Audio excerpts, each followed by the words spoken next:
What is going on? Neo Ness here. My partner in crime, my gaming buddy for like, what, 20 years? Something like that. Man, we're old, dude. I know.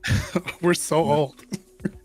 What's up, y'all? It's just us chilling, talking, shooting No. crap. It's been a while since him and like Zelda Hat Guy and myself have done something like this. So we're kind of knocking the dust off and chopping it up. Video game awards is this week, so we figured why not do something. And we've got busy weeks for work. And this is really our only time this week that we could do anything. And holidays are coming up, so why not? Let's do something. When in Rome, yeah. When in Rome. How you been, bro? Man, busy, as you said. Busy. Work, man. Having a job is for the birds sometimes. It really is. Yeah, I would really like to just win the lottery and do something. Yeah. I would really love that. Yeah, I just gotta start playing. If I could just start playing, I could win. That's what I feel like about it. It would be so fun if we could just do that. Oh my gosh. For sure. So what's going on, man? Tell me. You got me on this tonight, and you said, "Hey, I want to test my might. I want to test my skills." Yeah. Well, it's not really a big test, right? So, okay. I consider myself somebody who knows you pretty well after 20 years. And I've seen this trend on TikTok where people blind rank things without knowing what the next thing is. Right? Okay. So essentially you'll see somebody, like, it'll be songs, for example, and they'll get 5 songs and they have to rank that song 1 through 5 worst to best without knowing what the next song is. So they can rank something number 1, but then something comes along better and they're like, dang it. So what I have done is I have picked 5 video games. Oh man. From recent to all the way back, just based on how well I know you. And we're gonna have you blind rank those video games. What? Yeah. Okay, so 5 games. So let me get 5 games. These are gonna all be games that you like. All the games that I like, and I need to rank them top 5. Yep. Without knowing which one's coming next, you get them one at a time. And how did you come up with this? What? I just saw the trend on TikTok and I was like, surely there's got to be some web version of this that I can just go. And I found a web version where I could create my own of this and then share it out of my browser. So, okay, I can do it. All right. I want to see this. This is actually okay. Okay. Let me share the old screen here. Okay. So 5 games. I already know at least. Oh, okay. So we're starting off with this one. So keep in mind, what you rank it, it's there. Oh, so I can't shift these around. You cannot. Okay. Part of being friends is torturing your friends, folks. This is the key to everlasting friendship. This is pretty dope. Okay. So Mass Effect, because I think I know what games you selected. I'm starting to think, and you may throw a couple of curveballs here. I'm gonna put Mass Effect at 3. Mass Effect at 3. Okay. Hold on. This is for the whole series, right? Or no. So basically, this is compared to the rest of the games, but you don't know which games are coming next. No, what I mean is it the whole franchise, or is it just Mass Effect 1? Right now, it's just Mass Effect 1. Oh, you don't know what's coming next. This is part of it. Come on, bro. This is part of it, right? This is part of the fun. Oh, okay. Mass Effect. Oh, dang it. Okay, Mass Effect. I'm gonna put it at 3. I'm gonna put 3? It at 3. Okay. Yeah. Mass Effect goes to 3. All right. Ooh, Flying Dragon. This actually wouldn't even be in my top 5. But I know it's a game you like. We've talked about it a lot. Okay. I did throw some games in here that I know were probably not in your top 5 to kind of maybe throw you off. Maybe. We'll see. Maybe. Depends on how devious I am. We don't know. Okay, that's going to be the last one. Last one? Okay. Yeah. That's fair. Yeah. Destiny's going to be a 4. Really? Destiny 1's a 4? Yeah. Oh, I didn't know you as good as I thought I did. Okay. Yeah.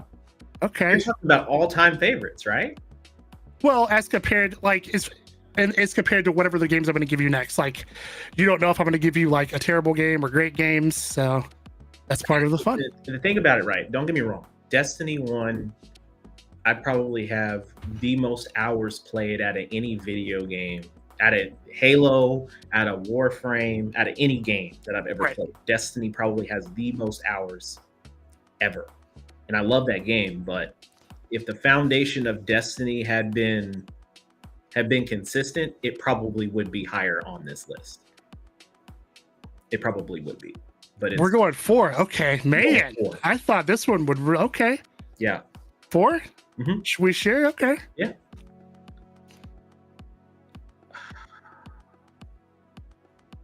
And I can't pick 3, 4, or 5 anymore. Nope. What the heck, bro? That's craziness. Returnal would be a 2 then. All right, fair enough. So guess what your number 1 game is? KOTOR. You are correct, sir. Yes. I knew this. KOTOR would have been my number 1 regardless. So, right. That's why I was hoping it wouldn't pop up first. I'm like, well, this is going to be too easy. And there we are. All right. So Returnal over Mass Effect. You know what? I wasn't expecting some of the games from this list. That's the point. That's the idea. And to be honest, if Flying Dragon wasn't in here, Returnal would probably be number 5. And then again, I didn't know what I didn't know, right? So Mass Effect would have probably got moved up to number 2, and then Destiny would have been moved up to number 3. But I had no way of knowing. Yeah, that's the point. That's what makes it interesting. So I thought that would just be a fun little thing. Like I said, I've seen the trend a lot on TikTok, and I was like, I wonder if that'd be something fun to do. So just a little something, Okay, that's what's up, dude. I like it. I feel like I got to do that game for you. I got to do that for you, but man, I don't know. That'd be interesting. That's going to be rough. I know for sure Elder Scrolls is going to be in there. Final Fantasy 11 is going to be in there. Destiny would probably get thrown in there. Yep. The Witcher might get thrown in there. So I mean, these are all good. Those are all good. Ones that I've heard you talk about a lot. Yeah. So yeah, that's cool. That's cool. That was a cool little game. I like it. You've picked up on a couple of the games I've played. I don't want to make it too easy. There's some other games I thought about throwing in there, but I was like, eh.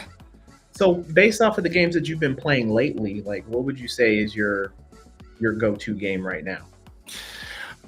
So I've been playing Red Dead Redemption 2 because I promised the wife that I would.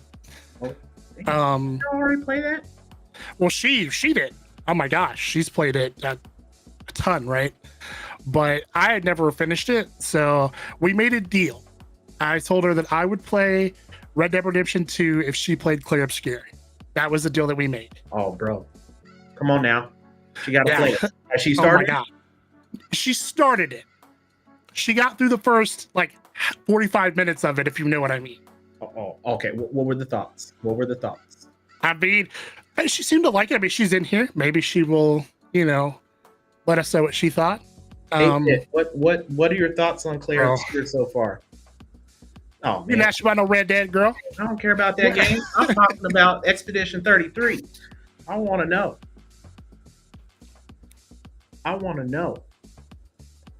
What is it? What are your thoughts?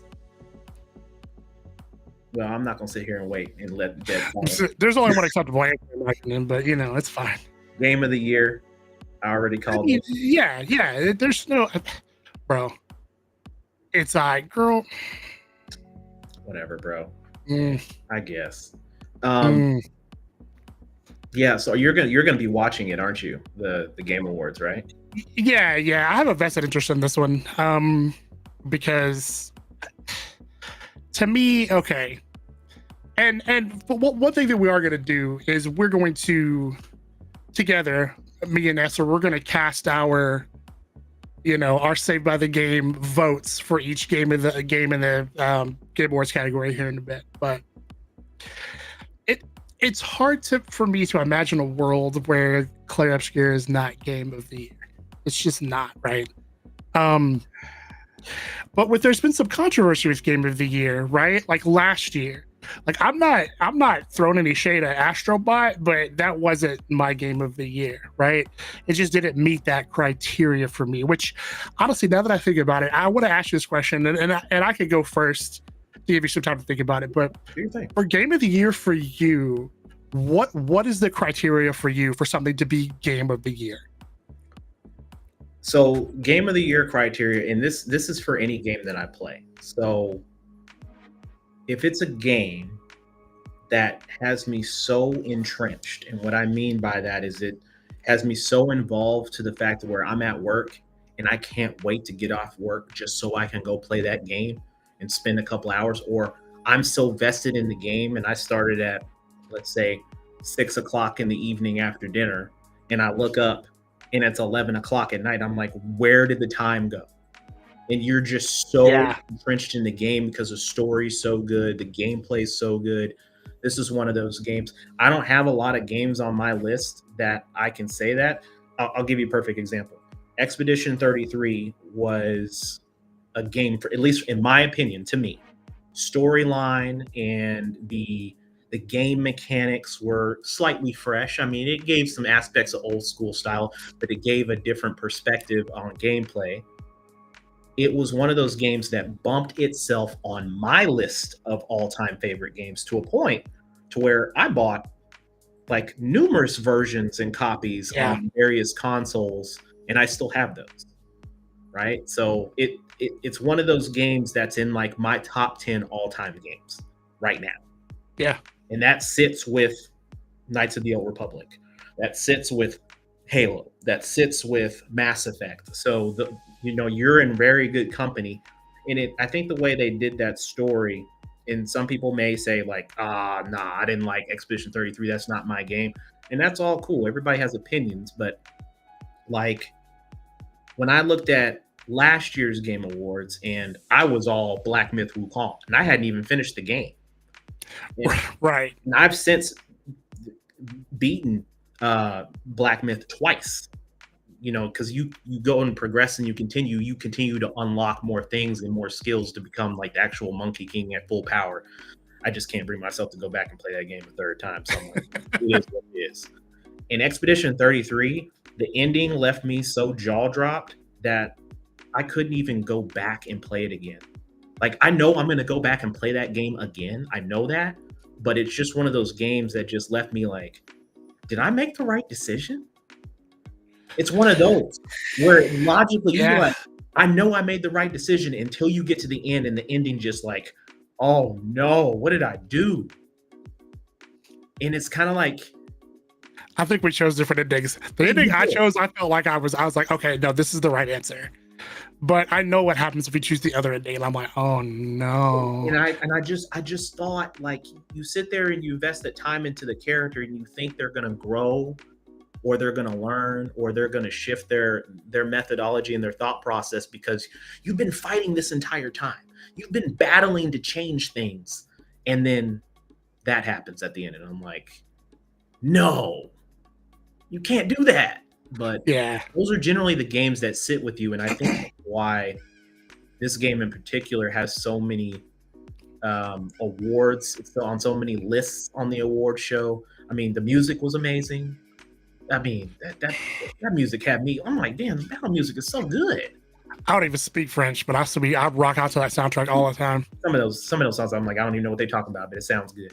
It sounds really good. I don't know what it is. And so, and don't get me wrong, there are some other games on the list that are solid games. And there's a lot of folks that are mad that Arc Raiders isn't on the overarching list. COD definitely does not deserve to be on at all because that was not a good game. Battlefield 6 was much. I mean, it was better received as a first-person shooter, and I think Battlefield 6 is definitely like, if we're moving towards the next steps in terms of first-person shooters and PvE and PvP and all this stuff, I think Battlefield 6 they cut all the gimmicky stuff out, which is, I think that's what the problem is right now. We're just funneled with, oh, here's some skins and here's this, and we got cartoon characters. Like, I don't need all that. I don't need all that in my game. You'd be a Ninja Turtle. Yeah, yeah. I'm like, that's cool and all if you're into that, but I'm like, I don't need all that. I just want the realism of it, and real as it's probably going to be, but it is what it is. Yeah, no, that makes sense. I think for me, for Game of the Year, I think it's really two things. You either have to be extremely like innovative, bring something new that we haven't seen before, which is why I tend to like really lean harder towards like indie games. Like last year, Game of the Year for me was Balatro. That was just different, right? I hadn't seen anything like that before. It was developed by one guy, and you can kind of tell that, it was made. It was made with love. A guy had a great idea, and he saw it realized.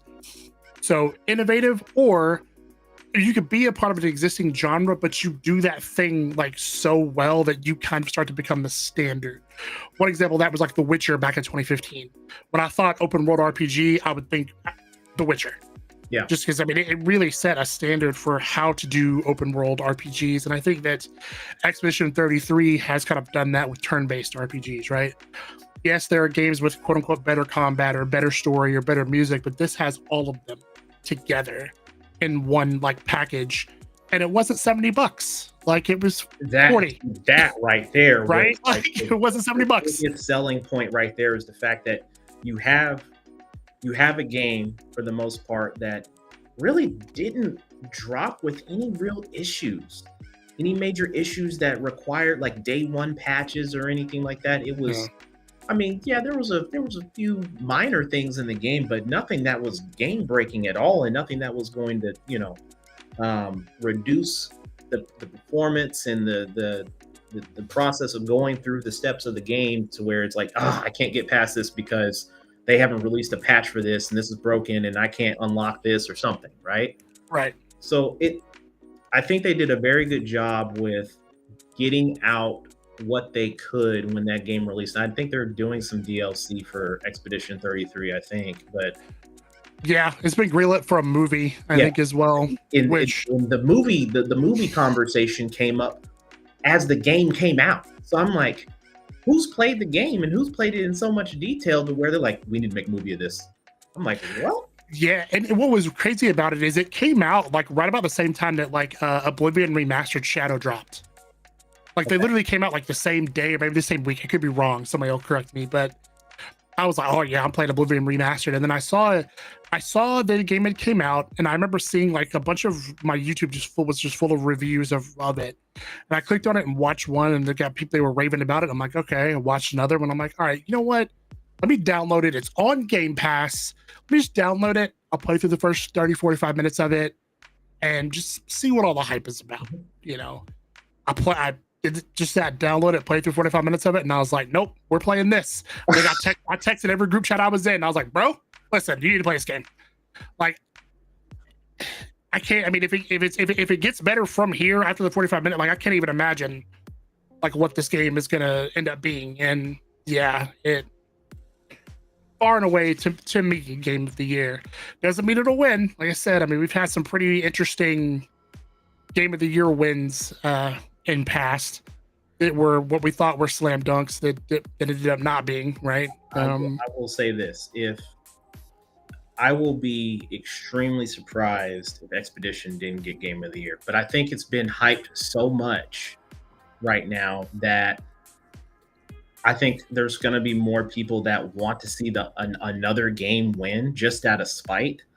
Yeah, I could be wrong, but if let's say Expedition gets like, I think they're up for like 13 awards. I think 12 or 13 awards. Yeah, I think they've either tied or set a record for a number of nominations. You have that many, and I think I was telling somebody that I expect them to win at least 10. Yeah, that was my number. Someone said, I'm going for all 13. I'm like, hey, okay, cool. I would love to see a sweep. They deserve it, right? This was a game. I think it was a bunch of ex-Ubisoft devs. Yeah. Now, some of this, what I've heard this about the game, but the guy that does the music, they found that man on SoundCloud. Yep, they did. On SoundCloud. Who is on SoundCloud making French bangers like this? He was. I was like, what? Bro, that music, like, I don't own nobody's record player. but I bought the vinyl set when it came out. I'm still waiting for it to come. Oh, I don't okay. own nobody's record player. You gonna buy one just to play it? Yeah, so funny story. The wife bought me one for Christmas, but Amazon delivered it just raw without no extra box on it. So they showed up at the door, and I opened up the door, and I was like, "That's a record player." She's like, "Well, Merry Christmas."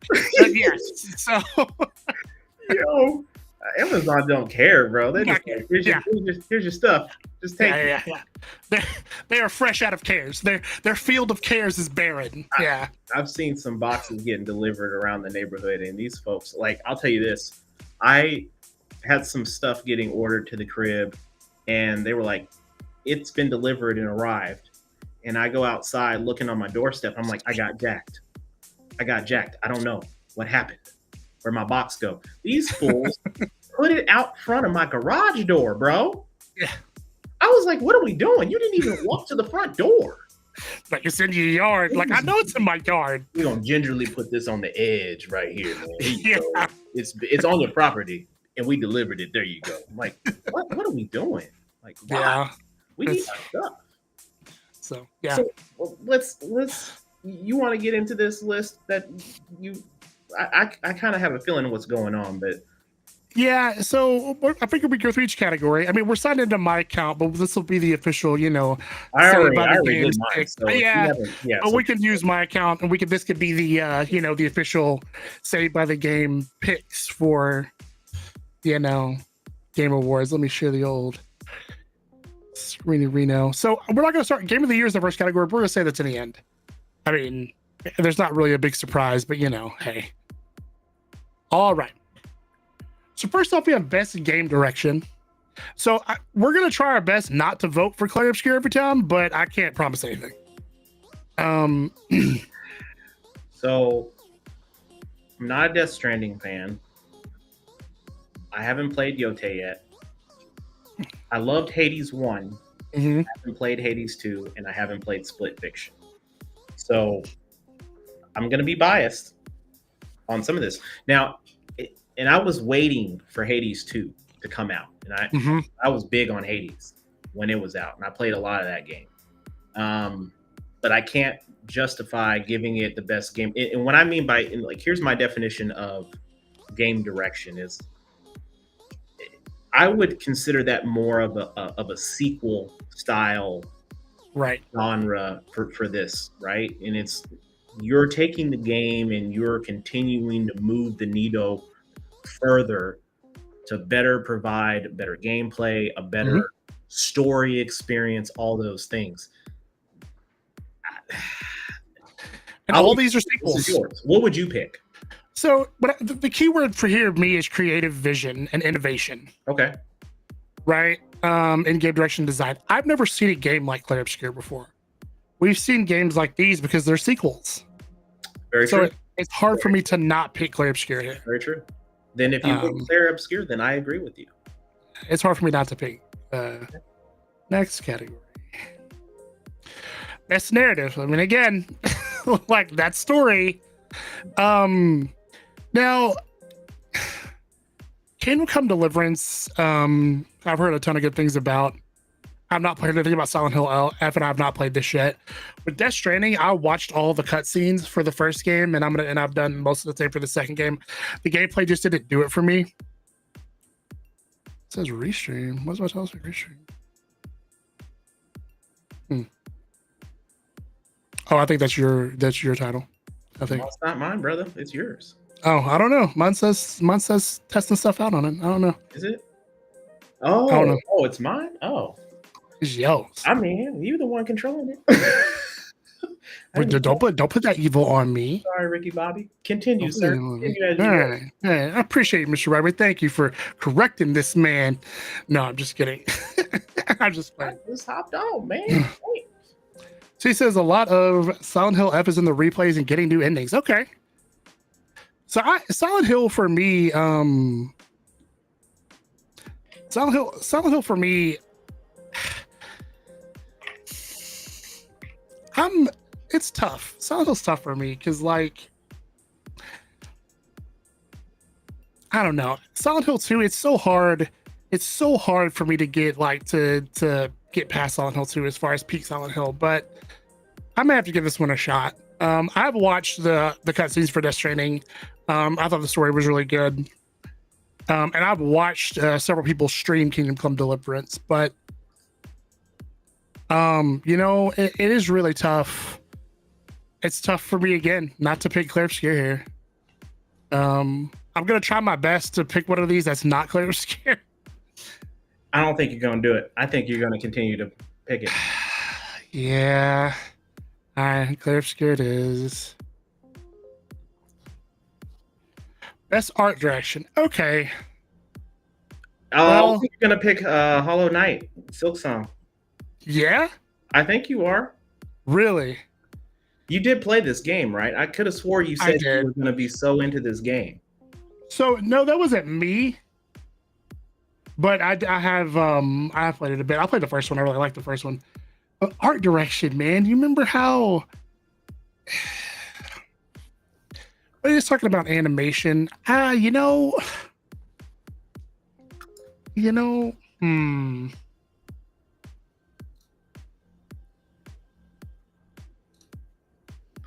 Don't think too hard, brother.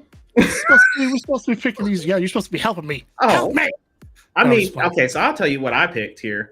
Expedition 33. You're so basic. No, I'm sorry. All right. Best art direction. I was like, yeah. So I'm sorry. Best soundtrack. Listen, this man, they found this man on SoundCloud. Yeah, all day. I didn't even look at anything else. I ordered a whole vinyl with no record player because that's soundtrack. Okay. So that's audio design. Now, all right. Yeah. This isn't music. This is more about audio. I actually like Battlefield 6 here. I feel like whenever you're in Conquest, it really sounds like you are in a war. Right? Because I don't think this is about music. It's more about like how the audio comes together and all that. So I like Battlefield 6 here. I agree. I actually picked Battlefield 6 for this. Yeah, so we didn't vote for Claire Obscur 12 times. Our work here is done. So this is ridiculous, and I'm gonna tell you why. Okay, man, hold on. Listen to me. Why in the hell did Andy Serkis not get nominated for Renoir? Yeah. What are we doing? Yeah. Like, don't get me wrong. Like, all these are amazing. Like, Troy Baker, especially. I thought this man was really Harrison Ford. I deadass thought he was Harrison Ford. I was like, they got Harrison Ford to come back, but it was Troy Baker, rather. And you know what? The oddball here for me was, and don't get me wrong, my boy Charlie is cool. I love him as Daredevil. Plays a great Daredevil, but I felt his selection for best performance was slightly out of place here. For Gustav? I mean, he was Gustav. I get so that. For those who don't know, this guy was I'm not Gustav. going to spoil it for anybody who hasn't played the game. Oh, you know true, what I'm saying? True. So if you played the game, you understand what I'm talking about from that perspective. True, yeah. So yeah, he was Gustav and she was Mael. Yeah, Mael. And then Ben Starr is another character who comes later. He was Verso. Yeah. But man, Andy Serkis, Andy Serkis should be up here in my opinion. I mean, it's a popularity contest. What can you say? Andy Serkis should be here. I think what it was, they're like, okay, we can have 4 people from Expedition 33 up here because he would have been the 4th, right?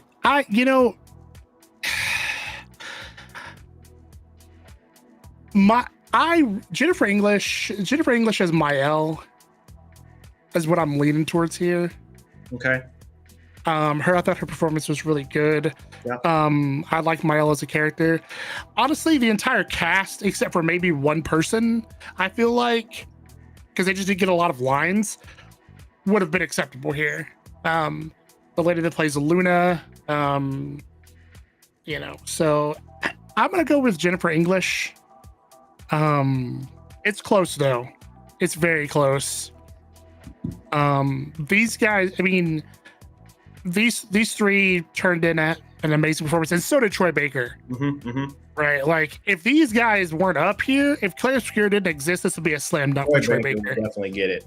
Troy Baker is an incredible voice actor. He was Joel in The Last of Us. He's done some work on Death Stranding, and then he was Indiana Jones. But I gotta go Jennifer English, man. Mael is such a great character.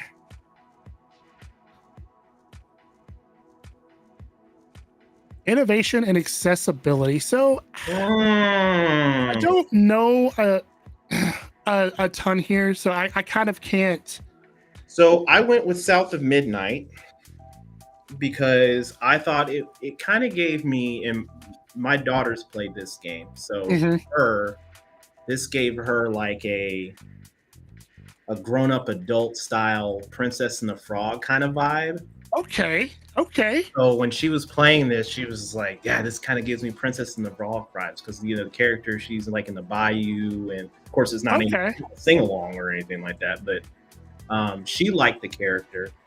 I ended up voting for this. That is good enough for me, because I haven't played any of these games really. Assassin's Creed, I had the collector's edition, and that got sold. Said and done. But yeah, you know what? That's a great point. South of Midnight for sure. Ooh. So I haven't played any of these games either. I want to say I went with South of Midnight here as well, because I hadn't heard of other games. I do. I mean, yeah, I like South of Midnight. You don't have to take my word for it. Like, I mean, Oh no, best ongoing game. Okay. I went with Helldivers just because I'm a Helldivers guy. So I normally towards Final Fantasy. Final Fantasy 14. Yeah, I tend to lean towards Final Fantasy 14. Or No Man's Sky. Not for me, but that's for you. You got it. But you know what? We'll go with Helldivers. No, don't you dare. I voted for Final Fantasy 14 every year. This is our vote. We voting together. I get that, but we need to be combined in it. You didn't play enough Helldivers. I didn't, yeah. But I vote for Final Fantasy 14 like every year. And you still love it, and you got statues and all kind of. Well, that's for Final Fantasy 11. Final don't get me wrong. I played some Final Fantasy 14. I know you did.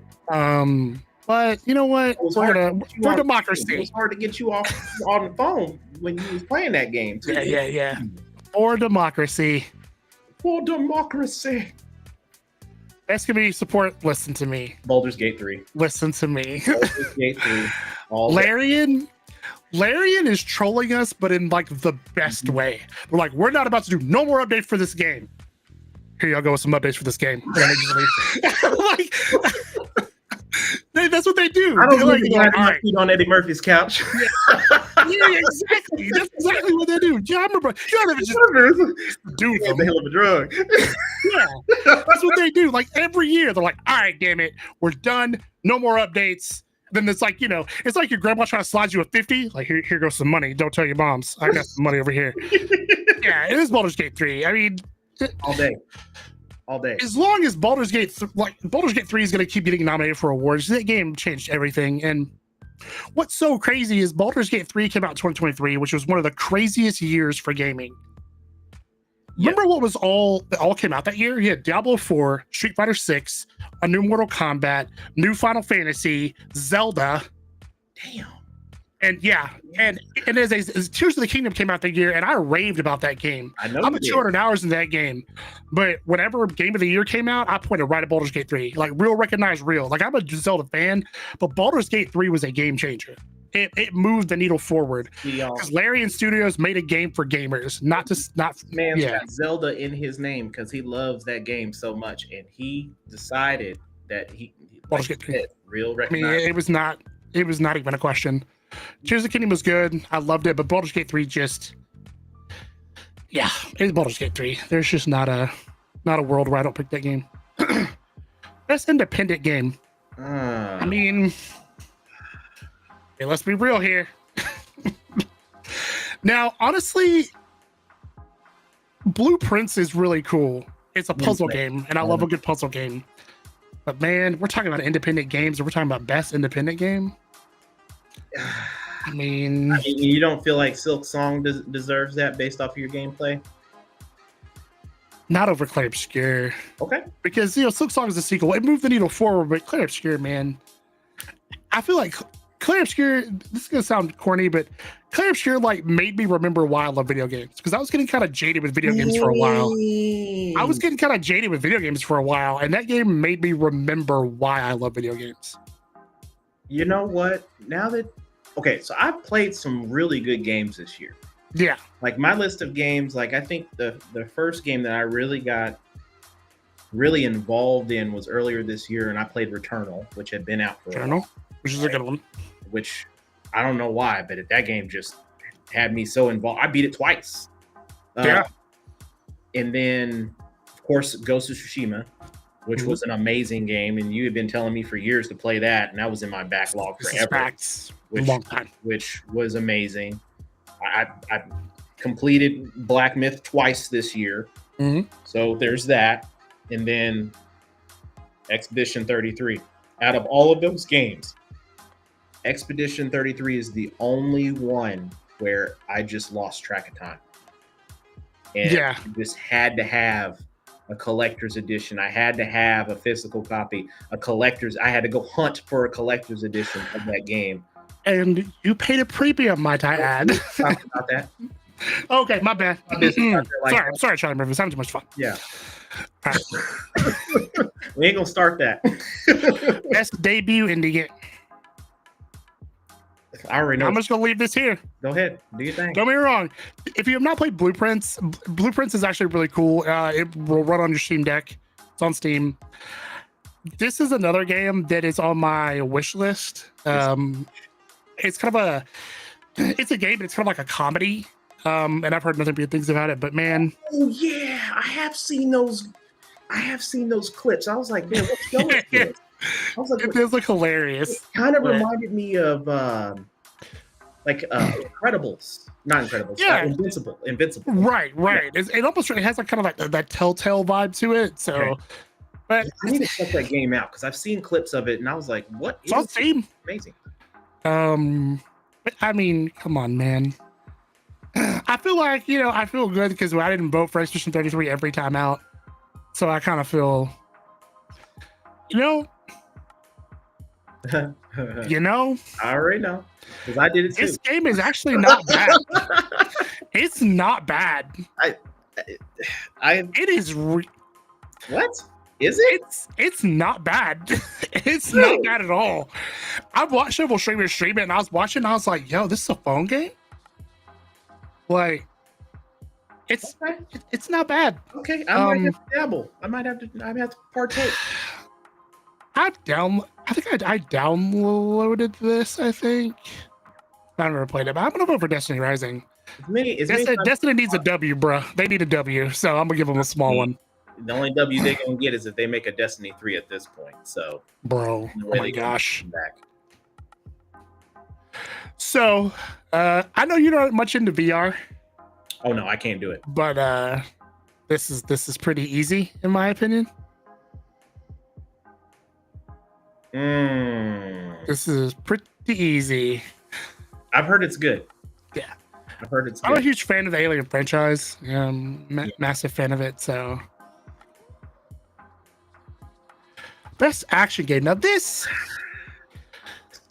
was tough. This is tough to me. And you really? So okay. Let me preface this by saying I've not played Hades 2, but all I've heard is that it's just taking the first one and improving on it in every way. The first one I actually played while I was in the hospital, which is a kind of interesting story. When I was in the hospital for a week, somebody bought it for me and gifted it to me on Switch because they felt bad because I was in the hospital, which I appreciated. And I played it and I was like, this game is gnarly. It actually made me really start to like the roguelike genre. I never really played it much.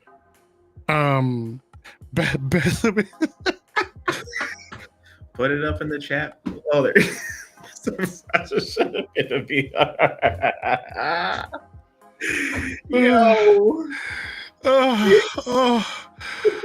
Oh my god. I don't know how. Maybe if it's on Steam, I don't know.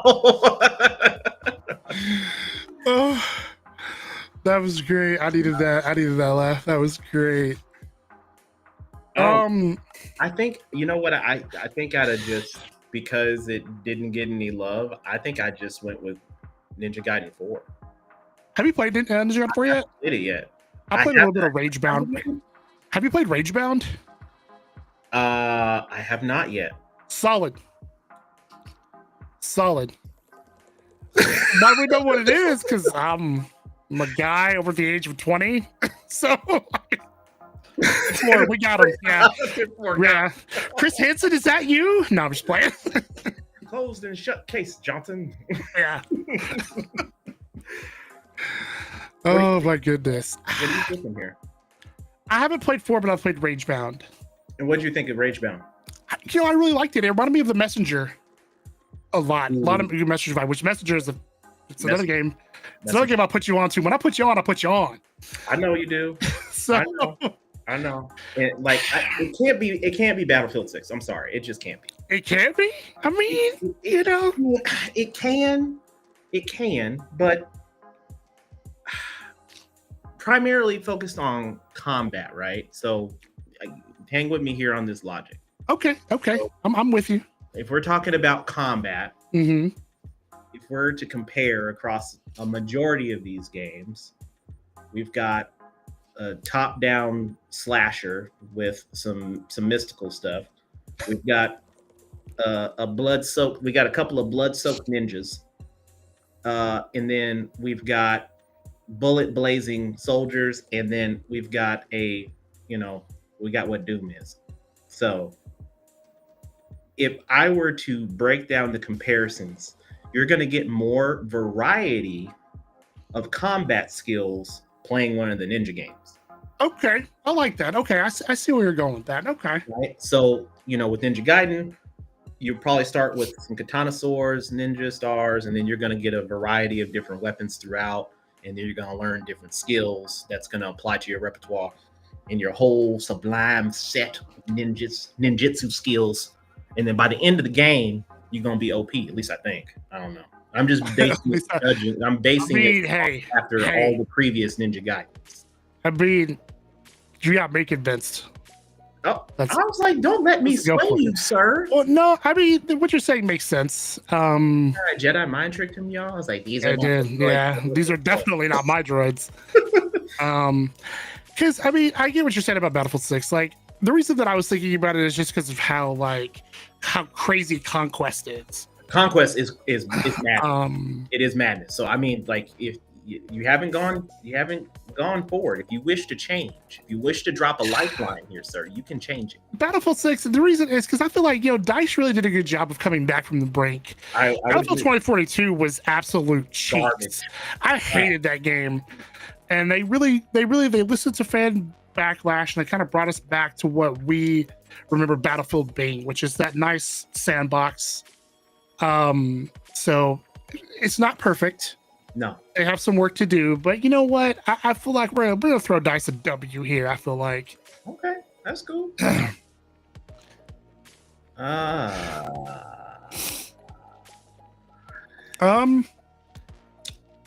honestly don't remember what I selected here. I think it was between Indiana Jones and Yote. Yeah, there's a lot of good options here. I've watched both these games be streamed. I actually really want to play this game. It's now officially in my backlog to pick up and play. I played It Takes Two, which is kind of what this is a sequel to, which I think that'd be a game that I definitely think that It Takes Two is a game that you and Jade can sit down and play together and have a blast. So It Takes Two is a split screen game that requires two people. Me and Kenny played it for a bit, and you both work together to solve puzzles, essentially. Okay. Split fiction is the same concept, it's just a different narrative. Okay. So what's your selection then? This Indiana Jones game is pretty sweet. I mean, it was. And I love Indiana Jones. I'm an Indiana Jones fan. Over to PlayStation, so it had to be pretty good to get. Yeah. Early PlayStation release. I think we can go with Indiana Jones. I like it here. I like Indiana Jones here. Okay. You know what I like about this whole ordeal What's is that? the fact that you're able to cruise through this and select all of your games without the site crashing. Because when I did this, I kept getting 404 code error crashes. Oh yeah, because I knew the score. Like I knew I was gonna wait. I was like, I'm not gonna get blown up by the site going down. Ooh. I didn't think this game was very good. I have the game. I haven't played it. I haven't messed with it. Monster Hunter is just not my jam. I've tried to play 3 different ones. It's just not for me. Not to say that Monster Hunter is not a great game, not a good game. It has its fan base and it has a rabid fan base. It's just not for me. Yep. It's the same with Elden Ring. I acknowledge that Elden Ring is an amazing game. It's just not my jam. That's the same here. Haven't played Outer Worlds 2 yet. I did play the first one and really enjoyed it. But I mean, it's between Kingdom Come and Clair Obscur. I've played Clair Obscur. I've watched people stream Kingdom Come Deliverance. So I'm gonna vote for Clair Obscur here. I mean, best RPG.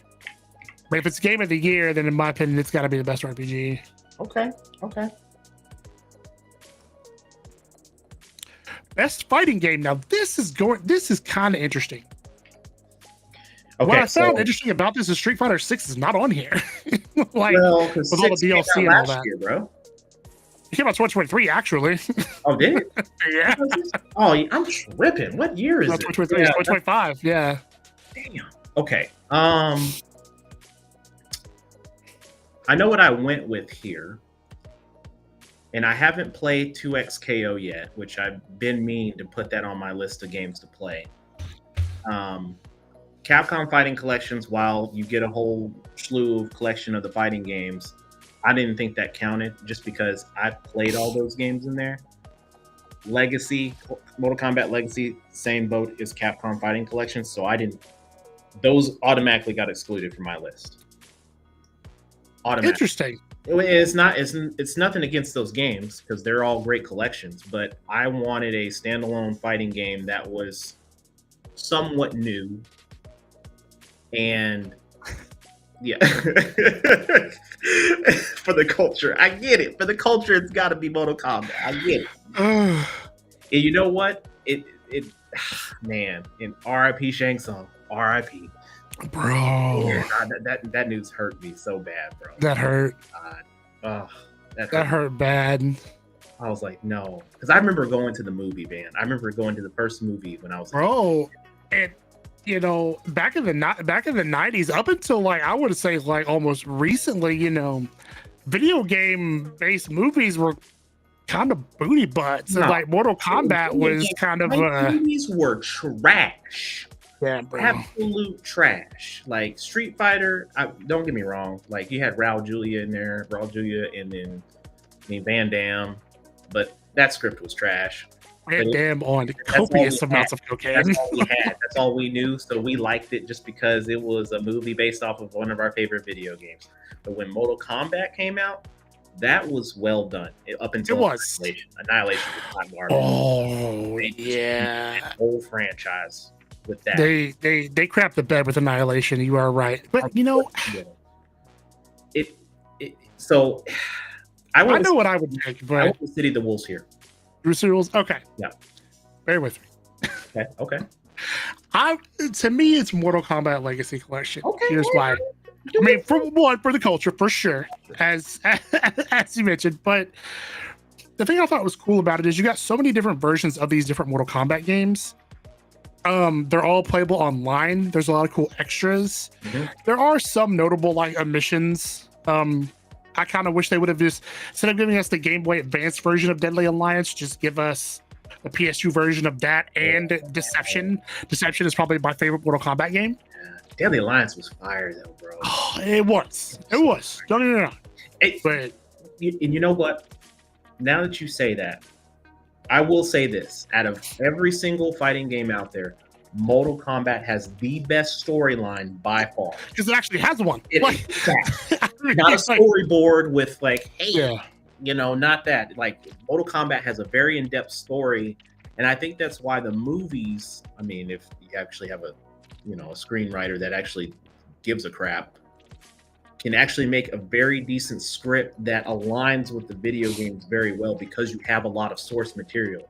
Like, I think that's why we haven't really gotten a decent Street Fighter film except for Assassin's Fist, but that was more aligned to like a fan-made film, and it was really good. And it was really good, it wasn't based on the entire. It wasn't trying to do this whole like mythos of Street Fighter. It was just based on two characters and their kind of like upbringing. Yes, which I think that was perfect because I like that. I like that a lot. Yeah, I did like that. If they continued down that path to where they did a movie that intertwines like 2 or 3 characters, kind of Marvel cinematic it up, and then do like an end game where everybody's together, I think that would have been insane for a fighting film. But I mean, of course, you're gonna have to have enough interest for certain characters, and you do a poll, who's your top characters? Well, I mean, you already see that in fighting game tournaments, so you can just do it based off of that and know who your top characters are, and you know who the face of your movies need to be, and then you go, not to go down a deep rabbit hole, but Mortal Kombat for sure. I mean, damn, you make me want to change my vote, but hey, I got to do it for the culture too, and I'm a Neo Geo dude. So. I know, and City of the Wolves is good. It is a good game. It's not Garo. Yeah, Garo, but it's solid. They're doing a lot of cool things along with Capcom to kind of. They're doing a lot of kind of crossovers. I think it's neat. So to me, it's between these two. I think you're going to go Mortal Kombat. Well, so here's the thing, like. The fact that the City of the Wolves brings Fatal Fury back, it's the first Fatal Fury game since what? Fatal Fury Special? No, since Garo. I thought Fatal Fury Special came out after Garo. Garo was the last game. Mark of the Wolves? Yeah. That was it came out in 99. So it came out around the same time as Third Strike. Still, this is the first Fatal Fury game in 25 years? Yeah. So you know what? That's fair. Best family game. All right. I mean, I don't know why this is a family game. You can, unless you want your family to sit around and watch you play it. Oh, I see. I picked Mario Kart here. Yeah, I like Mario Kart here. Multiple people can play it. Even with Split Fiction, you can have multiple players. Don't know much about Lego Party, but I like Legos and it looks fun. But you can't go wrong with Mario Kart. I really think they did a good job with Mario Kart. Make it almost more like Mario Kart meets Forza Horizon kind of thing that they did. Yeah. So yeah, I definitely think Mario Kart's fine here. They gave me, yeah. Best sim. What did I pick? I think I went Civilization here. Yeah, I played Final Fantasy Tactics back in the day. I haven't played the most recent one, but it's a remake of the original one. Or actually, I played War of the Lions on the PSP. That's when I first played this game. It's a remake of that, so I would go with this. I have never played Civ before. I've always wanted to try it. I just never thought, like, I tried an RTS game when I was much, much younger and hated it, but it's something I always wanted to come back to and see if maybe my, tastes have changed.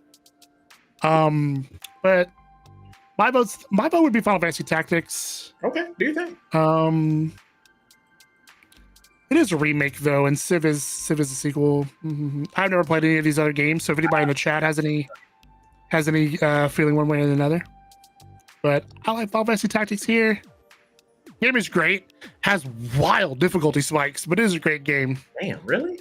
Yeah, bro. You go from feeling like you are absolutely untouchable to the next minute. You better oil them cheeks up. The games is getting destroyed, bro. Like, it is rough. But it is a great game. Not oil the cheeks up. Oil them cheeks up. Eat something light. Yeah. Not the Diddy act. Yeah. No. Ah, man. The best sports and racing. Battleship, so simple but so just yellow. Oh yeah. Listen, me and the wife played that like 2-3 years ago. Kind of hilarious. This is on my Steam wishlist. I didn't realize that it came out, but I mean, Mario Kart World. I mean, come on, it's Mario Kart. I think I went F1 here, bro. Yeah, have you played this? Yes. Because I got my sim. I got my. That's true. Yes, I played. from time to time, I don't unfold it out. I mean, it's out now because I Gotcha. gotta redecorate stuff. Hmm. He thought about putting it in the office and just setting it up in here, but I'm like, I don't want to do that. Yeah. Okay. You know what? But That's no, don't let me sway you, because if you haven't played it, right? So if you played Mario Kart and that was your first, then go with Mario Kart. Which one of these did you like more since you played them both? Give me your insight there. Well, F1 gave me the realism, right? So sure. I'm all in the setup and I've got the wheel and the pedals and all that, then I'm going to be more immersed than I am in Mario Kart. Like, don't get me wrong. I've selected Mario Kart as the family because, of course, you're going to have family involved with that. That made perfect sense for that. So I went with that. No, you ain't played it. Yeah, it makes sense, right? We're in this together, and you make a fair point. Okay. We're talking about Sim. Sim is more like simulation, and this is more realistic than Mario Kart. Yes. Makes a lot of sense. Okay. Best multiplayer. Oh. I went Arc Raiders here. I've not played Arc Raiders yet. I've been trying to get y'all to get on, and nobody wants to play. All right. So, have you ever played Escape from Tarkov? No. Both of those are kind of extraction. Why is it's an extraction shooter? And I feel like I've heard, because it was super popular for a time, right? And it still is to some degree, but it's an extraction shooter, but it's a lot more like hardcore, where there's friendly fire and you don't really know who's on your team. It's crazy, and I don't know. It kind of. Yeah, you know what? Now that I think about it, I don't think you need to play that game. I don't care if people take my stuff. Like, I've played the hardcore like I know PvP how stuff. you be raging. So I'm like, nah, it probably be better if you don't play that. Unless we got like a really good squad. I'd probably lean towards Battlefield 6. I made it through the division, getting my stuff taken. Division. I mean, stuff like this, like if that's just part of the game, it doesn't really bother me. I get irritated with like stuff like when games are just fundamentally broken. Like, this is part of the game, is getting your stuff taken. Like, there's just part of the game. And visually. So I'm playing, you know what? And I haven't played Battlefield 6 on PC yet. I played it on Xbox. I played Arc Raiders on PC. I'm talking about, good lord, the game is visually amazing on PC. Like, I might try it. I'll pick it up. I mean, I'm playing that game at just standard 165 frames per second, like guaranteed in that game. Now there's some massive spikes. Don't get me wrong, that game spikes, so it's not going to be like, oh, you're going to be at 165 the whole time. There needs to be some more optimization in that game for sure. I mean, most of the time they look to hit a solid 60. That's kind of their baseline, probably. For sure. So, do you like Arc Raiders more than you like Battlefield 6? No, but Battlefield 6 all day. But you know what? But you know why? It's because I haven't had enough time to invest into it, because I don't want to play it alone. I see. All right, man. I'm picking up on the signs here. So to me, this is a slam dunk. I don't know if you have watched. I thought this movie was buns, bro. I didn't think it was good at all. Pass. I have not seen this, unfortunately. Oh. I have seen this. You know what? Despite how people feel about some casting choices, I really feel like that they've done a really good job of capturing the overall look and feel of The Last of Us, man. So I'm just gonna vote for The Last of Us. We're lucky we live in a time where video game adaptations are actually decent. They're getting better. Better. Fallout not being on there was kind of wild to me, but okay. Oh man, this was hard. Because I know where you're leaning, and I know it's this. It's this. The most anticipated game that could or could not come out next year. I'm surprised. You know what? At this point, I'm pretty sure they're gonna be like 2027. I mean, maybe. Honestly, don't be wrong. The Witcher 3 is a fantastic game. You should play it. I know I keep saying that, but I've played a little bit of it. I just haven't gotten very far in the game. Grand Theft Auto is just an experience, bro. Like, it's a national event when a Grand Theft Auto game comes out, and Grand Theft Auto 5 still holds up to this day. Mhm. I think I actually played through it and beat it for the first time like 2 years ago. And if it would have came out in 2022 or 2022, I think it still would have done just as well as it did when it came out in 2013. Oh yeah, for sure. To me, it's hard not to pick Grand Theft Auto. Wolverine looks really cool. This game actually looks pretty neat, and of course, I'm a big fan of The Witcher. But I mean, come on, it's Grand Theft Out of Auto. all of these, which, if someone were to ask me, like, which ones would I pick up or purchase? I mean, of course, GTA. Wolverine would definitely get swapped up for sure. I'd like to get that game. And Witcher 4. Yeah, I would get that because the trailer looked great for Witcher 4. Looks really good. And the new footage for Wolverine looks really good too. I was like, oh man, we're actually gonna be able to see like all of that. Yeah, for sure. Grand Theft Auto's there's gonna be some folks losing jobs over that game. Both shows. It's gonna. I mean, it's a national event. Yeah, it's like the Super Bowl of video games when that comes out. So it's hard for me to not pick that. Every streamer's video is oh my gosh, when that drops, like everyone is going to be playing that game. Content creator of the year. I would always vote for Charlie. I'm a big fan of his. I think that dude deserves some love. Like, I'm surprised he hasn't been up here more. The dude has like 16 million subscribers on YouTube. And I've always liked his stuff. I followed him for a long time, so I'll vote for him. I can dig it. Best esports game. I don't watch a lot of esports these days. I went Counter-Strike 2. Yeah, I do I do. Yeah. CS2 is kind of fun to watch. Valorant was really big for a while. I cannot stand to watch League or Dota. So yeah, you know what? Counter-Strike is good to me. Best esports athlete, bruh. Come on, I would go with Minardi. Who's been on a tear in the Street Fighter community lately. It's finally time. He finally got his flowers. This dude's a beast. I still do follow competitive Street Fighter pretty regularly, even though I'm trash at the game because I'm just old and just can't play it like I used to. But I still follow it. So this guy, yeah, Minardi he's the truth. I can't put the cycles in fighting games anymore the way I used to. Like, I used to put in, I don't know, like 15, 20 hours a week in fighting games just so I could, be somewhat stay competitive. But yeah, I hope he wins. He's really good. Best esports team, again, I don't follow a lot of esports. I'll probably just vote for a CS2 team. It's probably the esport that I would follow the most out of all of these. So that's, yeah. Player's voice.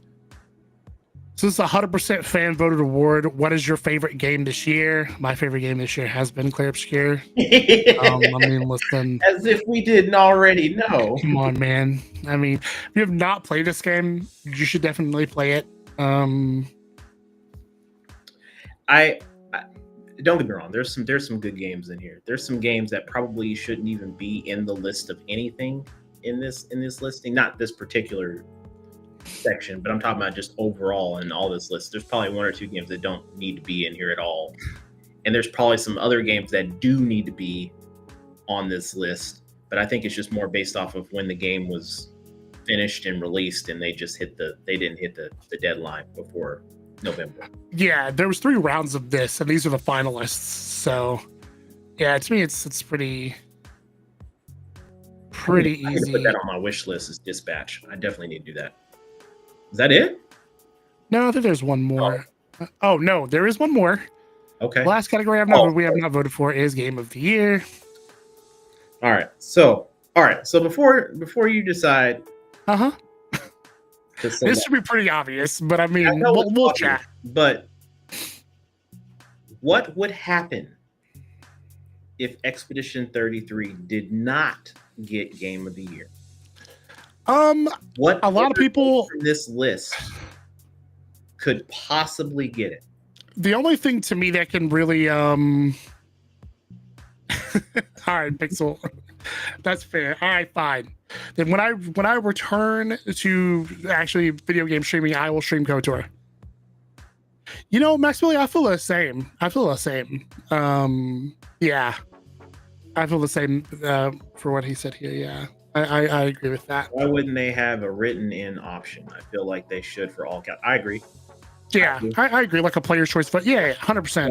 That's a good call out. There's a lot of good games that I think they. I mean, there's so many games that came out this year, and a lot of solid games. There were, and all of these games are good. I mean, like I played Silksong, I played Donkey Kong Bonanza, I've watched a decent amount of Kingdom Come Deliverance, and then I've watched all of the cutscenes and stuff for Death Stranding because the gameplay for me just does not do it for me. I just can't play it, but the story is really good.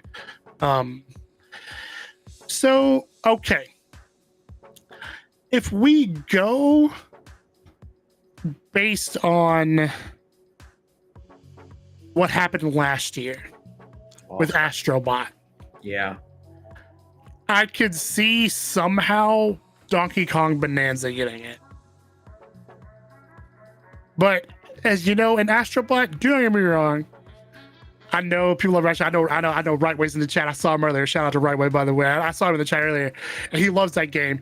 And I was boo-boo facing about it winning. And then I was pissed. But I went and played the game, and I was like, okay, this is it is a great game. Astrobot's a great game, but it's Super Mario Galaxy. I've played Super Mario Galaxy before. That's basically what you. It's basically what it is. It's Super Mario Galaxy, but PlayStation branded. Okay. And so, great game. Yes. Did it deserve accolades? Yes.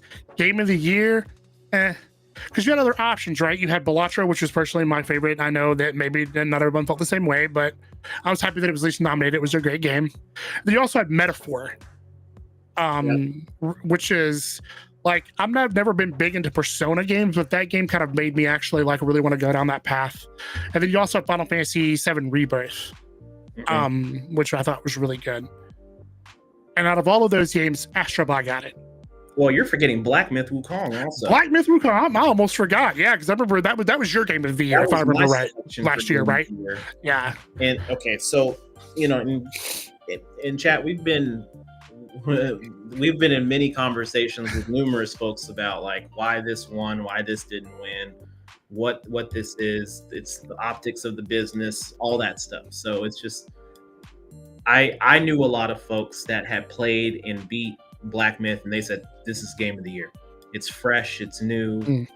And then I heard from the other side of the house like, no, Astrobot is the family. You got more people that are going to be able to play it, that it's simple to get into, it's not as complex, it's not a Souls-based type style game, all these things.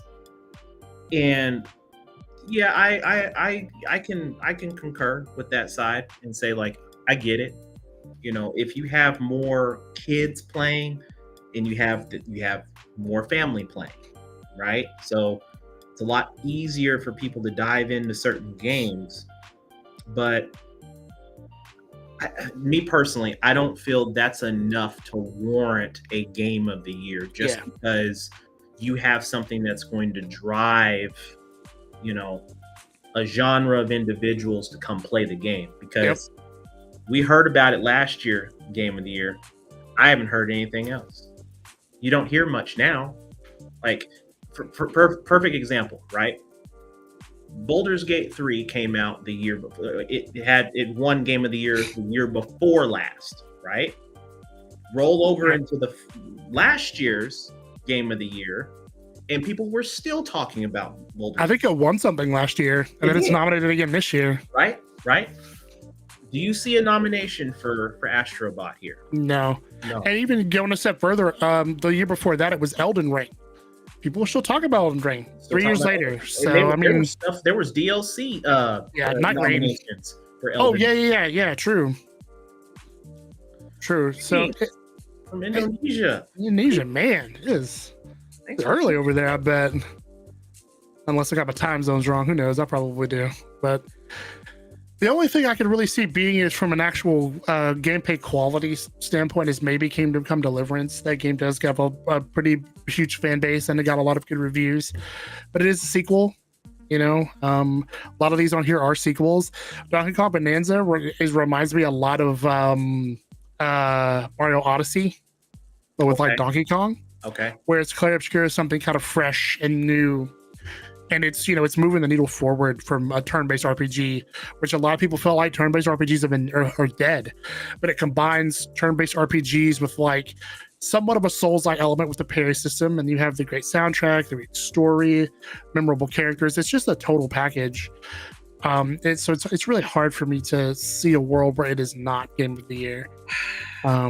So I've been going back and forth with this for a couple of weeks because, folks have said like Donkey Kong could do it, and the only reason why that's in the back of my head is because Astrobot did that with Black Myth. In my opinion, that was my opinion, right. We had a lot of folks out there. Oh, Black Myth's gonna win. That's it. Clair Obscur, don't get me wrong, has this whole video game award in a chokehold. Yeah. A lot of people said this is the Clair Obscur show. This is what this is. This isn't fair. There's so many nominations for one game, but it's to be deserved, because when you have so many nominations for multiple portions of your game, not just the gameplay, not just the voice acting, but your music, your art design, your game direction, all those things. Those are the things that drove me to go out and search for a physical copy of this game that didn't exist because they were sold out everywhere. Yeah. I'm talking about just a standard copy, y'all. Just a standard copy. That's all I wanted. I wasn't looking for a collector's edition. I just wanted a standard copy. Go to a GameStop, go to a Best Buy, go to a Walmart, go to a Target. It didn't matter. We're sold out. Do you know when you're going to get more copies in? If we do, we'll probably get one or two, if that. I remember I went to a GameStop. They're like, hey, I have one in stock. Hey, I'm coming in. Hold it for me. Cool. Go in there. Hey, man, it's sold. What? I just talked to you 5 minutes ago. I was literally up the street. Yeah, dude came in here and paid. I was about to pay too. Yeah, we couldn't. My money ain't good enough. Yeah, couldn't hold it. So it is what it is. But am I going to be upset if Clair Obscur doesn't get it? Yes, I will be upset. I will honestly, like, out of all of the awards, out of all the nominations, if you said Clair Obscur is only going to be nominated for Game of the Year, I'm fine with that, because I believe that is Game of the Year. I do too. Right? I do too. If it doesn't, and I'm sorry for all my Donkey Kong fans, if Donkey Kong were to win over Clair Obscur, this award show is fixed. Yeah, to me it's a scam. I'm like, dude, come on. Game of the Year, bro. Game of the Year. Somebody paid somebody somewhere. Congratulations. It is what it is. And Donkey Kong, it is a good game. I played through it a couple That's your jam. That's your jam. Hey, but I mean, and I know Clair Obscur is not everybody's jam. I understand that. But for an indie game to sell 5 million copies, and it's just the game's story. The game's there that say, "Well, Arc Raider sold more, and Battlefield sold more, and all this." And who said it? I remember Mighty Keith.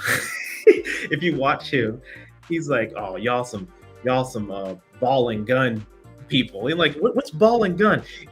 If you don't have a ball or a gun, you're not having any fun. It's not really a game."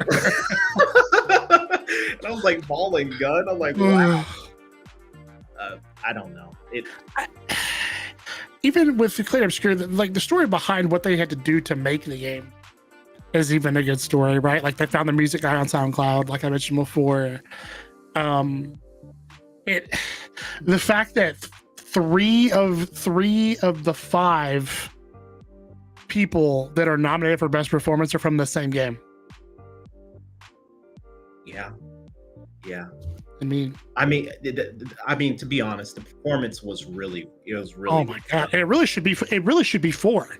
Andy Serkis got slighted, in my opinion, but I get they're like, we can't have 4 people in here. Like, I honestly, with your selection, I don't know who you would remove from that list.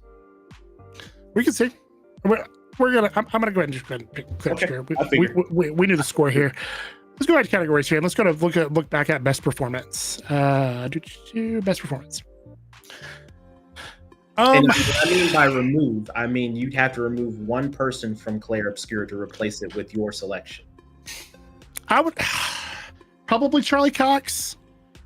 And that's no shade to him, right? No, there's a reason why I would remove him, and I can't tell what that reason is. I don't want to spoil anything for anyone in here. Yeah. For Andy Serkis's character, because I'm trying to. Okay. There's just Charlie did a phenomenal job for his character. Phenomenal job. There's Andy's character had more depth. Right? Yes. Had more depth. Yeah. So you learn more about his character and what's driving everything in this story is he's part of that. He's a piece to that puzzle. Right. Without really, I'm not going to spoil it. And without any spoilers, I can say this. Andy Serkis plays the character is the villain. Yeah. Of the story.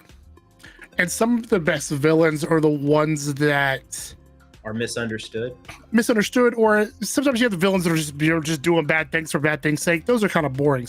But the villains you look at and you're like, I mean, that sucks, but they're not wrong. Like, you know what I mean? Those are the most compelling villains. Are the ones you're like, man, if I was in that position, would I do the same thing? And you really get to see a lot. Yeah, you can see a lot of the like. And Andy Serkis is goated, bro. If you don't know who Andy Serkis is, he was Gollum in Lord of the Rings. He was Snoke in Star Wars. He is an absolute fantastic voice and character actor. He was in Black Panther as well. He's phenomenal. I didn't know it was him that played this character until I was watching something else about the game. But I think he should be there over Charlie Cox. Charlie Cox does a fantastic job. That is not taking anything away from Charlie Cox. If I had to take one person from Claire Obscura away, if I could just take anybody away, it would probably be Eric Ishii for Garcia. Really? But why? I mean, you're the silent protagonist, kind of. There's not a lot of stuff said there, so it's kind of hard to like. From what I understand, right? I don't know a lot about Silent Hill F. I'm kind of basing how the game is going to flow off of Ghost of Tsushima. If there's anything like that, as far as kind of how your character is, they're probably the person I would take away.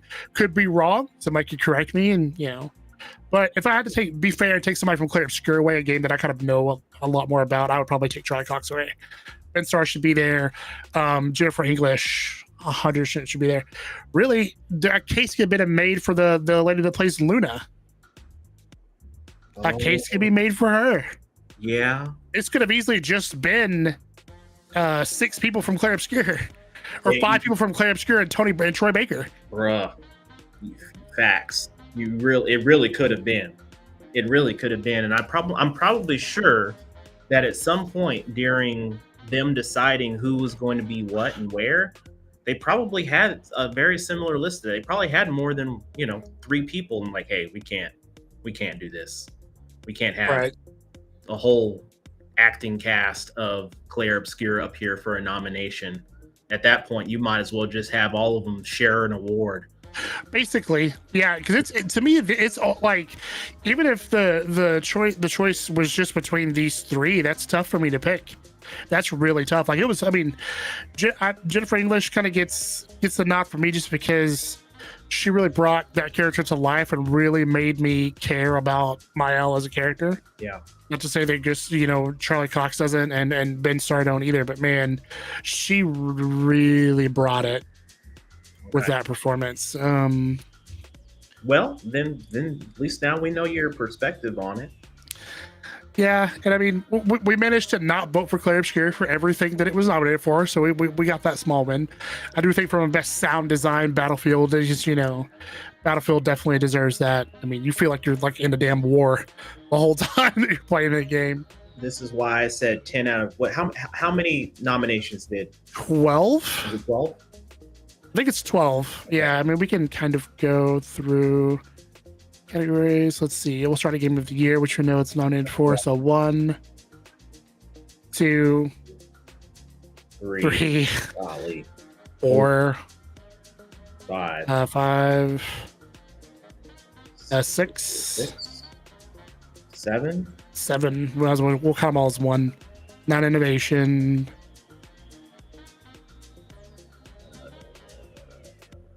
8, 9. I think you got best RPG is gonna be 10. 10. And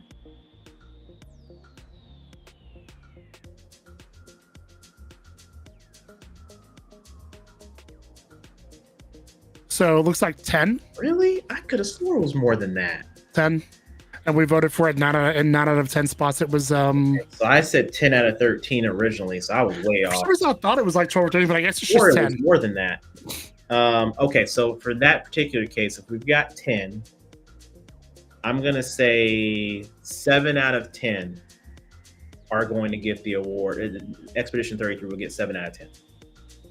Yeah. I think that's fair. And what's so interesting about it too is I feel like in almost every category that it's nominated for, it's a slam dunk.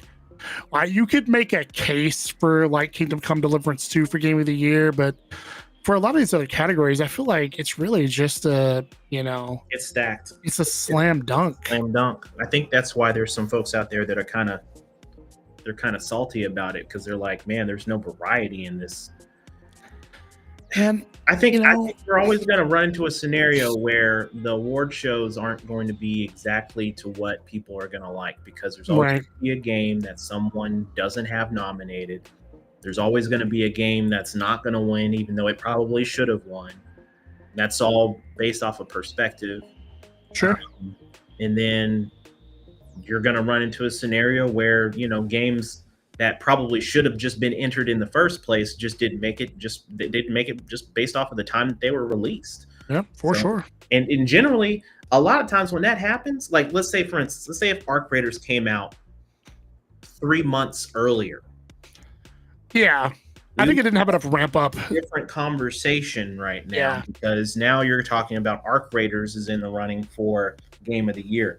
And we see how many people are playing that game right now. Yeah, and I think the thing about multiplayer shooters is they tend to be very flavor of the month, right? Everybody was on Battlefield, and everybody was on Arc Raiders. Now people are moving to COD, whereas we're still talking about Expedition 33 almost a year later, right? So it's hard though, man, because when you're talking about the flavor of the month, that's what everybody has that taste for. So, yeah. It's real easy to say like, "Ooh, I love this piece of candy the most right now because this is what I like, this is what I enjoy." So, I think it's in a good place. I think Expedition 33 gets the dub. 100%. And that's just my opinion. If it doesn't, then I'll never cover another one of these again. Yeah, it's just come on, man. I feel like because I don't know. Somebody at the back, the person who's doing the bead counting, like they should probably just be like, look, all right, a bunch of people were trolling us and they voted for Donkey Kong, but we just can't. Like, this place is gonna, they're gonna riot in here if this game doesn't win. I hope I can watch the Clips Notes on Thursday because I'll be working, so hopefully I get a chance to watch it live. So I don't want to go back and watch and hear all the chat groups blowing up like, oh my god. I'm like, I missed it. So yeah, I can't take another L. I was like, I can't take another L this year because I swore last year that I was like, there ain't no way no damn Astrobot's about to win. And then I said something about Donkey Kong this year. I lost the competition. I thought I was in the running for something, and I was like, dang, I didn't win. I knew I was a shoe-in. I knew I was about to get promoted. Nope. That's how I felt. Dude, really? Like, I'm going in this with my defenses are up. So if it doesn't win, then I'm not gonna be overly surprised if it doesn't you know. I will be, because I mean, even Baldur's Gate 3 wasn't nominated for this much stuff. Like, it wasn't. I think it was nominated for like 6 awards. But to that point, though, right? So let's say, for instance, let's play devil's advocate here. Let's say it gets all of the other awards but Game of the Year. No. I'd rather just get Game of the Year and not the year and not. No. No. But imagine a world that happens in. Bro. That, to me, no. Like, that's ridiculous. That'd be so ridiculous to me if that happened. That'd be so ridiculous. We've seen crazy stuff happen, bro. We have, man. But like, crazy stuff happen. My TikTok for like the past like 6 months has just been like people playing that game and reacting to it and being like, "What?" It is dope to do that, because I think I texted you after I finished the game, and I think we got on Xbox Live. I was like, dude, I need to be on Xbox Live. And then we got in the party chat, and I was just like, I don't know what to say. I don't know what to do. I was like, okay. And you were like, bro, which way did you go? Which way did you go? I went this way. You're like, oh, this is what happened. I'm like, this is what happened. You're like, oh, bro. Yeah. I'm trying not to spoil it for y'all out there that haven't played the game. So, like, if you want a recommendation for a game to play and you don't know, I will say this: if you're not a turn-based gamer that doesn't like turn-based games, this game does give a different modification behind that. The parry system changes that to where you're not so old school where you're like, let me pause. Okay, now I can fight. And it slows down the time. Yeah. That parry system is a beast to learn. It is. The timing is tight. I was getting frustrated when I first started it. And I was like, man, I don't know if I'm going to be able to handle this game, because I was getting frustrated with the parry system, because I'm like, I'm looking online, I'm seeing people just dodge everything. And I'm like, what is happening? How are they doing this? And it's all timing. But once you start learning the enemy patterns, that's when you can start learning the parry system, and you're able to survive a lot of stuff. Now, I will say, there are some enemies in this game. They just said, forget your parry system. Your parry system don't work at all. Like, you just gonna get got. Yeah. You are just gonna get one shot. Like, and that's why I can't say I have completely 100% the game. No. And this is another reason why I have not started a second gameplay, because I have gone through and unlocked literally the entire map. I've found every side mission and boss, and I am left with one boss in this. There's one gatekeeper to platinum. One gatekeeper. And I got to the second phase, and this dude just said, pop! And ha-hee, ha-hee, ha-hee. And that music played, and then it was like game over. And I'm like, what just happened? I had an OP build. They said your OP build doesn't matter. And I was like, oh, I got to do some extra stuff. Yeah. It's crazy. But the thing about it is it's very rewarding when you do get it. Because, like, it's one of those things. Like, once I got the parry system down, I was like, oh, man, now you can do these series of combinations that you didn't think were possible. It just starts branching out your combat process a little bit better, and you're able to progress through the story a lot faster. And I know some people that kind of just ran through the game in like 40 hours. I've got over 80 hours in the game because I've been going through everything. Like, I like to look for all the side stuff and side weapons and all that stuff. That's the way I play my games. So it is what it is. Yeah. No, definitely. I mean, definitely try it. Like, if the parry system is too tight, the dodge system is a little bit more forgiving. Yeah. There's a benefit to parrying over dodging, but if you can't master the parry system, I dodged a lot of my way through the game.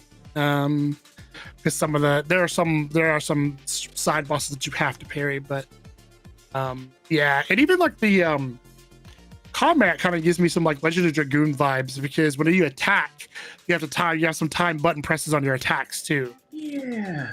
So if anybody's ever played Legend of Dragoon, it kind of reminded me a lot of that. It does give you that. Yeah. I didn't even think of that. It does give you that kind of vibe. Huh. It does. Yeah. I mean, that game is Bruh. And the story, a lot of RPGs, you know, like I give you an example, like Assassin's Creed. That's a game that just hangs out too long. They're so long. This game, the story moves at a good pace. Yeah. You Doesn't know, stay for too long. it doesn't stay for too long. Because I'm with you right there. Like you have those games where you're like, man, I'm OP now, but now I've reached this new area, and now I got to put another 20 hours in, and you're already 100 hours into the game. You're like, I just want to go home. I'm tired of playing this game. You get burnt out on playing the game. Yeah. It's a full-time job after a while. You're like, man, am I done? Is this game over with? And like, that's not a fault to the game developers, because like there's a lot of times we complain about like the game's not long enough, or the game's too short, or this game is so good I wish it was longer. And then you get that game, and then you're like, okay, the side quests are way too much. Like this has nothing to do with the main story. It has nothing to do with building your character up. Like side quests are good and side missions are good if it gives some benefit or unlocks something within the story later on down the road, things of that nature. I can completely get behind it. But if you're just putting stuff in there just to put stuff in there, to just say, hey, you've got all this content, like what's the use behind that content if it doesn't for me? So. Yeah, that's true. And Claire Schitt does a good job of this. The story moves along fast. If you want more, there's tons of side stuff, side bosses, and all that good stuff. Put that up on the chat. Are you ladies making you guys snacks, meals while you're locking in on game session? Funny enough, I usually make my own snacks, or I don't eat at all. I'm so focused in the game, I forget. Yeah, I don't think about it a lot of times. I'm just like locked in trying to play. Like my wife will come up and she's like, "Are you gonna be on the game all day?" I'm like, no, I'll be done in about an hour. She's like, "All right, cool. Are you hungry?" I'm like, "Yeah, I'm hungry." "Well, you're gonna have to come downstairs and eat." "All right, all right, copy that. I'm not gonna bring it up here to you." I'm like, "Okay, cool. Okay." That's my cue to get off the game. But yeah, she's super cool about it. She's super cool about the food and stuff. Like side note, not to derail or anything. When we first started, when we first got married and she really got to see my gaming side, that was a constant like, oh my God, you can't be doing this. And then she got used to it. Really got used. All right, so before we go, because I know we've been on this thing for a hot minute, my question to you, Mr. Zelda Hat Guy, is: are you expecting any new leaked games or expectations at the Game Awards? Man, okay. I'm hoping just for your sake, bro, that the KOTOR remake is back on. Because there's been a lot of chatter about it. And a lot of chatter today. So I'm looking at the camera right now, y'all. Okay. If you want me to, if you ever wanted to see me just do a random video on any game on the channel, if they announced a KOTOR remake and I actually see footage and I actually see dates of when this is actually going to be available, there will be a video on my channel that will go. I will have it up on my speculations so quick, I'm not even playing. This is my game, y'all. Like my whole office is decorated based off a character from that game, Revan. My whole office is Star Wars up. You see the back here? I got these lightsabers all lined up. I got a Revan mask. Revan sitting right here on my PC. Like, love the character, and it's all based off of how they wrote the script for that game. They did such an amazing job, and a lot of the more modern games have taken the bones and foundations of how you tell a story in a video game from that game. Mass Effect is a perfect example. That's why I love that game so much. Yeah, Mass Effect is good. All right, let me ask you this. Yeah. Okay. What would you rather see? Okay. And give you two options. Oh, bro. A Knights of the Old Republic remake, mm-hmm. or Knights of the Old Republic 3, but It's made by Larian Studios. Oh my god, I hate you. Oh no.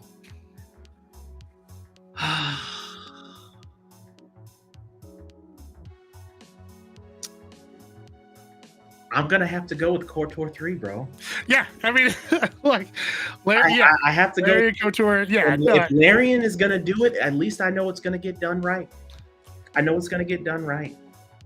I know it is, and they've got the track record to do it. They've got the right devs, and they've got the right storyline for it. So it's my concern is there's been a lot of time between Knights of the Old Republic 1 and 2 and what the overarching story of Star Wars is, right? So what I mean is you have Disney has taken Star Wars and shifted the story. So a lot of everything that I grew up reading outside of the movies, whether that's a comic book, a story, is what they classify as legends. So, but also let me drop this bomb on you. So out of all of the Legends characters, there's only one, for the most part. There's a couple others, but for the most part, there's only one that's still classified as canon, and it's Revan. Yeah. Because his story was so good. So good. So would I want to see a remake done? Yes. And unfortunately, there's been some voice actors from the original that have passed away. Unfortunate RIP. And I was hoping that, if we could have gotten at least the remakes done with the original cast, that would have been awesome. Yeah. I don't know where that's at. But the leaks that I saw today, and I think A Omega, I don't know if he's still in the chat, but he sent it to me earlier, that there was I think Aspire, and then Saber, and Obsidian had a lawsuit going on, right? Aspire did the port switch, right? Yes. So there was That's a what I lawsuit thought, that was going on because originally Obsidian had, they did the second game, but they cut content from the second game out. So no one saw that. So when you go and play KOTOR 2, you go in mid to early portion of the game, and there's a couple of sections on a planet that you just can't get into, and it's locked. And it's meant for you to go back, but the game didn't do as well as the first game did, and they never went back and dropped DLC for it.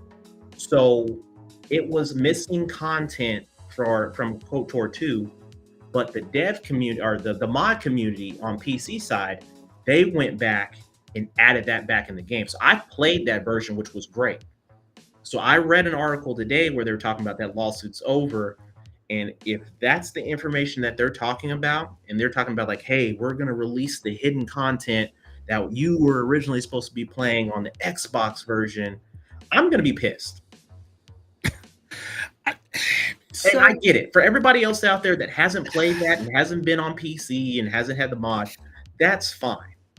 Good. You get to play it on Switch. Whoop-de-doo. But I'm sorry. At this point, I was promised a remake. I want freaking remake. The thing with remakes, though, is that, they can go a different direction with it. Like take Final Fantasy VII versus Final Fantasy VII Remake, for example.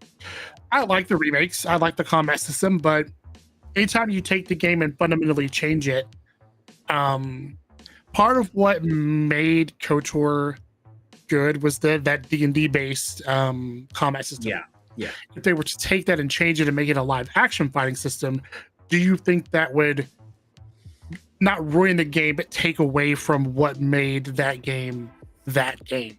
I think, you know what? I think if you took a page out of Claire Expeditions turn-based, I'm good. I'm Gucci. You want to add a dodge or parry system, I think it aligns perfectly with how a Jedi would move. I think, okay. And I think that would be more acceptable to. It would be a happy medium for those that are fans of the traditional, the old school format of how to play the game, and those that are new school that don't like turn-based and that can accept that it does have some turn-based, but you can dodge and parry and all that. I would like to see more games actually try that, because now Yeah. you're bringing in, like, because when I first started the whole, action-based, I didn't like it.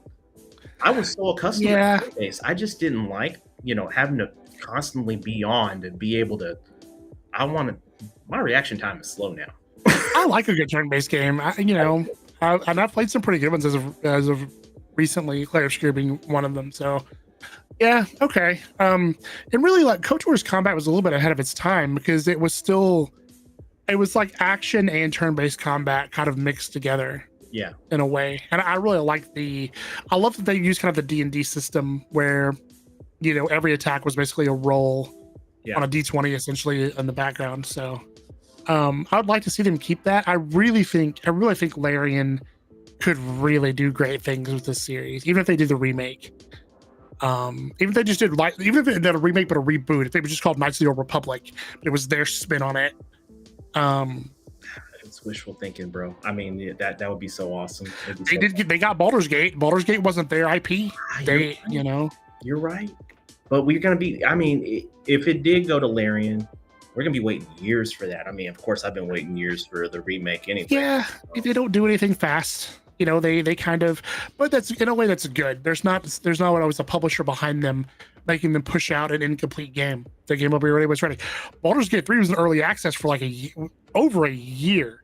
I know it was for at least a year. But you can't. And people were playing it. You can't do that with KOTOR, though. Could. If you split KOTOR up into acts, because Baldur's Gate 3 was in early access, you could play Act 1. And people put hundreds of hours into just playing Act 1, because there's so many different scenarios and things that can happen just in that first act. If they took that formula into Star Wars. Yeah, I can dig it. I can dig it. I mean, I can dig it. Is there anything else outside of KOTOR that that is on your radar that you would like to see that we haven't heard about? Man, Elder Scrolls 6. I'm gonna put my cloud makeup on and say that again, I guess. Saying that for a long time. I have been, man. What else? Elder Scrolls 6. This last Ronin game that's supposedly in development. Or no, I'm sorry. No, movie got canceled. Okay, I was like, come on. Yeah. Star Wars Eclipse. They dropped one trailer for that like 4 years ago and went dark. I heard that there's going to be something about a Star Wars game, but the leaks that I heard today said it was going to be an Old Republic style game. So I don't know what it's going to be, but I know it's not going to be Eclipse, and it's not going to be it's another game. I doubt it's going to be anything around like the Jedi Survivor game, so that's not ready yet. So Mass Effect 4 has been in development. They canceled Mass Effect 4. No. I'm saying what I mean is it's not going to happen at the Game Awards. Just a teaser trailer? I mean, we've already If you remember right, Star Wars Eclipse, it was a world premiere at the Game Awards in 2019 or something like that. I'll be happy if I see something Mass Effect related, but I don't think it's going to be. I don't think we're going to get anything wrapped around Commander Shepard. I mean, Shepard's, right. I mean, even though unless it's a prequel, I would love to kind of be like, how can you bring Shepard back? But a prequel would work. I don't want to see a prequel. I don't care about that. Versus RDR3. Yeah. I mean, RDR3 would be good. But I feel like that's going to be so far along after GTA 6. Trying to think of what other games that we've heard a little bit about. I'm thinking of something. I mean, I'm not personally, but I'm saying just something that just completely blindsides everyone and they weren't expecting it. That's what I'm looking forward to seeing. Something like that. I know it's hard now. Yeah, that's tough. I mean, we won't see it at the Game Awards because it's Nintendo and they try to send it for a direct usually, but like I'm not talking about Nintendo. I'm talking about everybody else. Yeah. Only way Nintendo's gonna drop a bomb is what game? In the direct. They do it at a direct, yeah. So. Just something out of left field. All right. This will never happen, but I can hold out hope. Portal 3. I love Portal. Portal is one of my favorite games of all time, and I would love to see that would be dope. Yeah.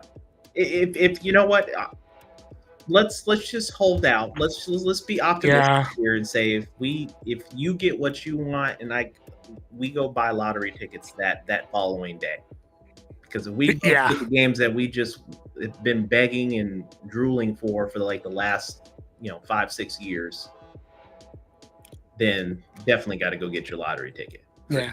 SWTOR on console. I mean, you know what? I could survive. I could completely survive not having KOTOR if they said that the MMO is coming to a console and it's going to have controller support. Or even if they leave it on PC and just give it native controller support. Native controls. Final Fantasy 14 has solved controller support. Just go copy them. Yes.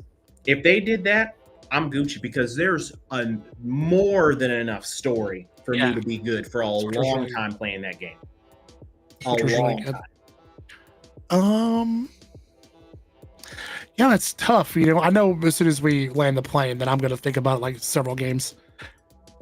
Half-Life 3, yeah, that's been a joke. Like Half-Life 3 has been a joke for like 15 years. All right, Pixel. All right, Pixel, man, appreciate you, man. Taking us in. What time is it, man? We went way past overtime here. We did, but it's all right. We can go ahead. We can go ahead and start to settle it down. Start to settle it down. We're old men. It's Oh yeah, my knees is over here popping. Not the popping knees. Y'all, appreciate y'all for checking us out on the stream tonight. Zelda and I have been talking about that we want to like get on and game and do more stuff on stream. So this was our way of we've been busy, both of us working like crazy, and we have busy back ends of this week. And he was like, dude, let's get on and just hop in and mess around and talk. And instead of it just being in a group chat, we might as well say, hey, y'all come along with us. So appreciate you checking us out and hanging with us. Zelda, where can they find you, good sir? I'm on YouTube, Twitch, and TikTok, and Instagram, all as Zelda Hat Guy. Nice. Keep it simple. Keep it simple. You can find me at NeoNess on YouTube, of course. You can also find me at _Neo_Ness on the Instagram. Collect and play the way you want to collect and play your games, whether that's retro, whether that's modern, whether that's console, whether that's PC. It doesn't matter. Just get in your gameplay. We'll check you next time, y'all.